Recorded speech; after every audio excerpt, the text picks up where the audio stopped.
Arsenal 5, Crystal Palace 0. Craig Burley, that was one way to answer getting 4 points from the last 5 games. Arsenal, very comprehensive.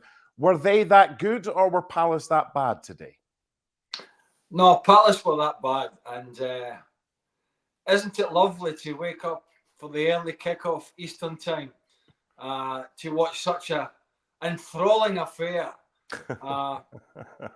It really wasn't a game, as you said, and 5 goals. Look, this was Arsenal who just had to get back to winning ways. Just have to stick on the coattails of Liverpool and what potentially City will do and maybe Villa and dust some cobwebs off.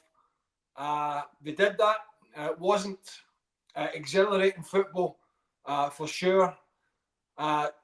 2 goals from a set piece. Chris Richards not picking up Gabriel twice, and Henderson flapping around. That was the difference in the first half, and then obviously a bit better in the second half. But yeah, Palace really offered nothing. So a perfect scenario for Mikel Arteta, really, Mark, because he's got to find a way to put a string of results together. Because certainly it doesn't look like Liverpool and City are going to capitulate. Certainly not City. If you watched them in Newcastle last week, they were purring. So Arsenal have to find a way to put a string of results together and build that confidence back up. Yeah, that takes them to within 2 points of leaders Liverpool, having played a game more. There'll be Arsenal fans that saying, hold on here, we just won 5-0. Where's the praise for us? What were the positives for Arsenal today? A clean sheet, which, didn't have to do that much defending, but it's a clean sheet, which they haven't been doing recently. Trossard, always a threat. I think he was in the side today ahead of Martinelli, who came on obviously and was in the goals, and is a real threat with his pace, but hasn't been playing well. So those were sort of the positives. 2 goals from the set piece, which the set piece coach can go in and go, hey, I did my job. See you Friday. So, that is a positive. It's just, I think there is still a big question about when the big games come up, and Liverpool's coming up in the next couple of weeks at the Emirates. And if we remember back to the game at Anfield, it was a very tight affair. People are still talking about Havertz, put it that way, in the middle of the park. Now, it's not going to affect you in games like this because he didn't have to do much, but is that going to work when Liverpool comes along, and are they going to sign a striker and before the end of January and all this sort of talk? But meanwhile, 5-0, you can't really complain, but it wasn't an exhilarating performance. Without any additional signings, where does that place Arsenal as far as title contenders is concerned? Well, I always felt that Arsenal were the biggest threat to City. If we perceive that City are still favourites to win this league, even from a position that's obviously not on top looking down. Yeah. I think with, Haaland to come back and De Bruyne already back, and I think most people think that, they're going to do what they usually do in the strong second half of the season. I've always felt Arsenal were in the strongest position between themselves and Liverpool to challenge. Now, some disagree with that, and that's fine. And the last few weeks are certainly, it's begged more questions than answers.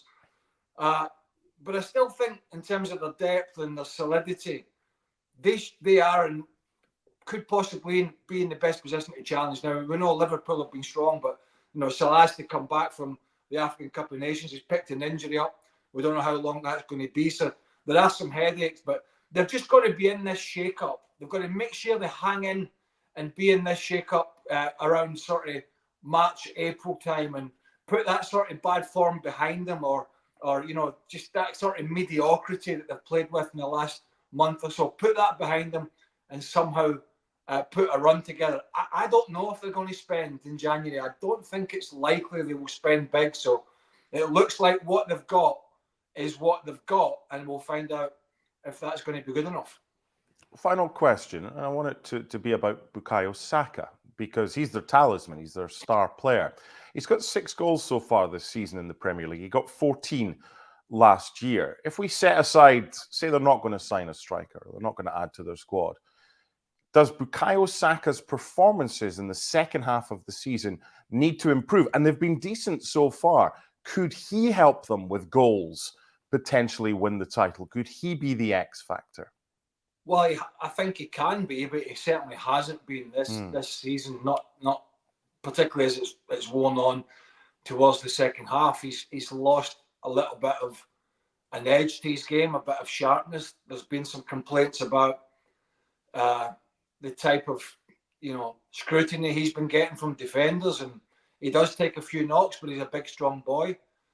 I think he'll have to, because I mentioned Trossard, he chips in, Martinelli will chip in, and we know out of Nketiah and Jesus, they're unlikely. They're decent, they're good players, and particularly Jesus, but they're not, they're not penalty box strikers, and that's been a big. They're not going to get you 25, 30 goals a season, and certainly not in the second half likely to get you 10 or 15 goals. So you're going to have to get this from elsewhere. But listen, that's no different to the likes of Liverpool.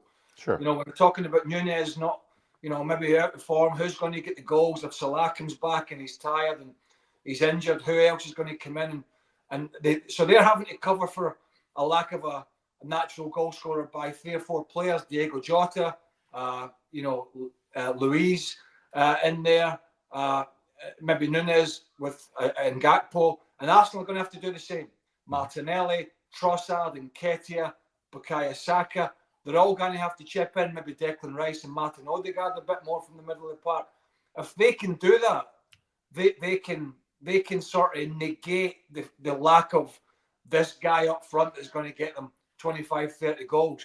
If they don't get these goals from the other areas, it's quite simple. They're not going to win this Premier League. They're just not. And so they need these players to chip in and take the weight off the lack, at this point anyway, the lack of a real natural, what we would call a number 9. Thank you, Craig. A 5-star performance from the Gunners at the Emirates, and they're just 2 points behind the Premier League leaders. Bye for now.